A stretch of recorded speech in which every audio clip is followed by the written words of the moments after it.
So matching the spatial and functional resolutions. So my work is really have been evolving around how do we match what we want the system to do to how it should be built. There's a saying in old engineering community, form follows function, function follows form. You look like what you do, and you do how you look like.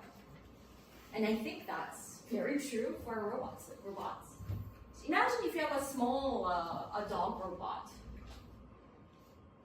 You'll be able to jump around and entertain you, but it's not going to be carrying your heavy backpack. Larger it is, you can have a bigger motors, and then you can do more stuff in terms of the payload. So for having a flexibility of design, my group has been looking at different levels and types of origami platforms. Origami robots are defined by how they are able to change its form based on the environmental restriction. This is an example of how origami is going through a small hole, and then I'm going to the other side of the wall to become a spaceship. Very simple task, but if it's not able to go through the hole, it's not going to be able to carry out the mission. And as an engineer, what is the task here? Well, the task and the scientific challenge is how do you embed all the necessary core robotic components within the flat sheet. Obviously, this resembles a lot with planar lithography, but there are discrete components like sensors, motors, batteries, electric circuits that needs to all be embedded. The biggest difference with the existing soft robotics community, or how I associate with them, is that all the materials don't necessarily need to be organic nor soft. The reason is, I can talk more later, but any robotic platform is only as robust as its weakest point. You can have a super robust system, but if you already know there's a weak point, that's how robust your system's going to be. So in my group, we try to be not to be too loyal to certain materials.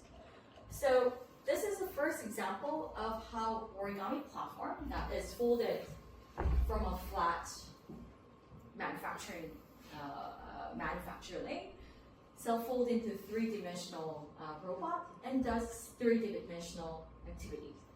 Meaning it can crawl forward, it can roll when it's a rough terrain, and again, it's exactly the same robot, but depending on it's an obstacle, it can even hop over. Very simple example, but it's the first time we see any type of a compact robot able to change its gait and locomotion pattern to do this. And if you're talking about planar robotic system, it's not able to change its resolution in terms of its size. How would you be able to change its size? You're looking at modules. Modules that are based on form-changing plastic deformation. So what you see here is mori, which is another word for modular origami. Individual modules are triangles, but if you make these triangles, the equilateral triangles, change its, normally you already know 60 by 60 by 60 in the edges, but if as soon as you're able to change the edge length, you're changing the respective angles between the edges. And what does that do?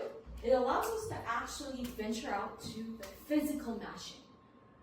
If you're using any of the finite element analysis, you already understand coarser mesh gives you a more approximate answer. Finer mesh gives you more accurate answers or accurate predictions. We can do that in physical platform. Instead of having all the equilateral triangles forming into a robotic platform, by changing this respective angles differently, you're able to create something like this. So this is 10 modules, 10 modules put together to make a compact robot. And what it allows us to do is that normally, if you have equilateral triangle where all the edges are the same length, you will need at least 12 to 14 modules to make this stand up. Why? because you're coming out of a singularity point completely flat to pop up. But if you can actually do that little extension of the backbone, we have enough flexibility to let it pop up and crawl forward. It's not an example, again, of the fastest quadruped robot, but this is an example of how you can use modules to create quadruped robot, gripper, pick and place arm, or even master-slave manipulator. And this additional length allows you to have this flexibility and adaptability to the world. And this is an example of how Kevin is using a JoJo, a joint space joystick, to approach Anastasia with a fork, while respecting the physical limitation that we actually put in place in terms of the controller. And what's great about modular systems is that they all look alike. So if one fails, breaks, if you're doing any of the hardware stuff, you understand how hardware can always fail.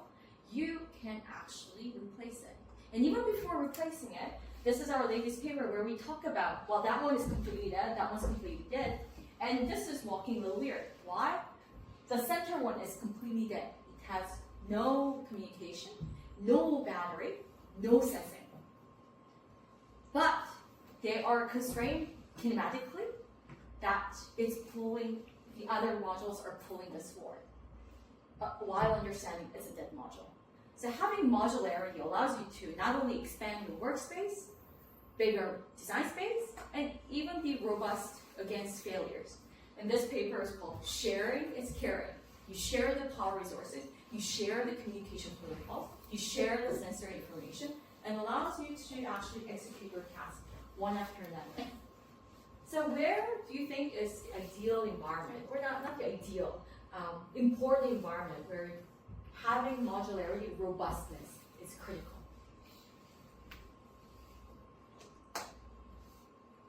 The event just happened.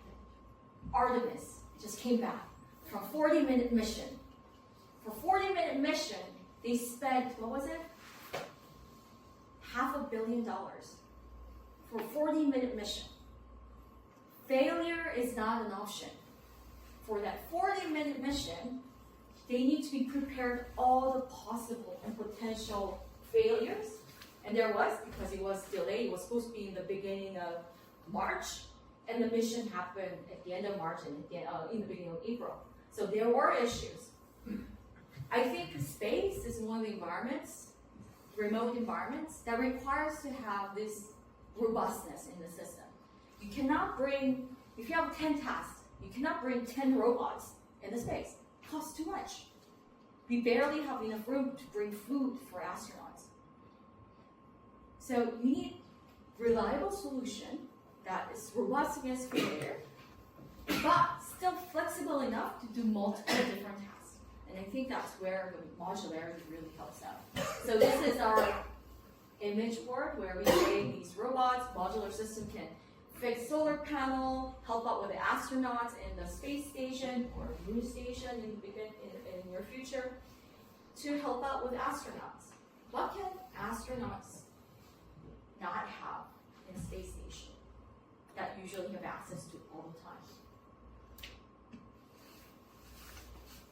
Interns. They have to do everything themselves. They rarely have enough time to go to sleep because there are only few crew, 4 members, 3 members crew, who needs to take care of everything they need to do. And they're tasked to do about 100 experiments while they're on orbit. 100 different experiments. I don't know how many projects you're working on, how many experiments you need to work on, but 100 experiments for these astronauts alone, individually, this is a lot of feed. So for us, I think it's important to equip them with tools. In the beginning of the class, you said AI will be replacing or doing a lot of work that humans are doing. I think that's the case. But in between that moment, we will use these AI-rich, physically intelligent systems to help us to become more productive. And then one of that is giving you a third arm. So third arm is one of the things that we are working on using Origami platform to expand our workspace. Not replacing, expand our workspace. For example, if you're using 2 arms to do your task, this is the task space that you can work on. The light yellow part is where my left arm is able to cover. Right side is the right arm is able to cover. This is where the collaborative space of 2 arms can come into play. If I pull my back and I cannot go down, this is where my workspace is going to be. Reach high, low.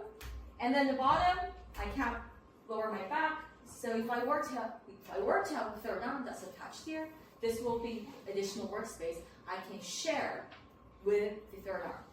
And where I have 0 idea in terms of what's happening is behind me. And if I were to have a third arm or extended arm on my back, this will be the extended workspace, where normally I have no control over. And this is what we thought about. Not necessarily for prosthetic research, but what we can do in terms of the extending our workspace. So obviously I'm coming from Switzerland with a lot of Swiss government money, so I show a lot of Swiss flag when you go to Expo. So this was an example of how we can expand workspace that's below our normal workspace, while the autonomous control is shared with a human and the extremity, the third arm. Here, obviously, Alex, I don't know how many of you had cheese fondue at home. The task is not difficult. It's cooking, melting cheese and just stirring it. But the difficult task here is time management. So time management is difficult because cheese will burn onto the bottom of the pot if you don't constantly stir it. While when you have fondue, you always need bread. So you also need to chop the bread. You cannot do it at the same time. So what happens? Here, Alice is giving complete autonomy to the arm. Arm knows exactly how to stir it, how fast, and Alice can go about chopping his bread. So having this compliant arm that is modular, that's customizable, we can also customize how it's controlled. Whether we share the autonomy completely, give full autonomy to the arm for certain tasks, or we collaborate. And this type of systems can change its resolution by distribution too. So here, it's exactly the same platform that we use to make the third arm. We put that on top of the Mercedes-Benz to change its profile for aerodynamics. And they also use it for expressing the driver's emotions to the drivers outside. So this is a couple of ways of how origami platform can be used to change the resolution of its functionality based on modularity, distribution, and implementation of a different autonomy.